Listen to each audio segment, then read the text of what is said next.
Hello guys! Pag-usapan natin ngayon ang app na ito. Kung legit ba or fake? Tara na, simulan na natin. Ang dami na ngayong nagsisilabasang earning app pero hindi natin alam kung legit ba ito or fake. Pero itong app na to, na-download ko lang to dahil sa isang ad. Kaya sinilimulan ko laruin to. Una, ang dami palang binibigay na coins. Ang unang laro pa lang, daming coins na binibigay. Pero habang tumatagal na nilalaro mo, wala na, paunti-unti na yung binibigay na coins hanggang sa naabot ko yung level na 200.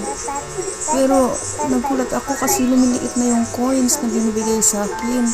Kaya ayun, nalata ko, fake talaga tong laro na to, pinapahirapan. Tapos ang dami pang ads na lumalabas, kaya ang hirap makaipon dito. Kaya wag niyo nang download tong app na ito. Sinasabi ko sa inyo, wag niyo nang i-download tong app na ito. Mapapagod lang kayo.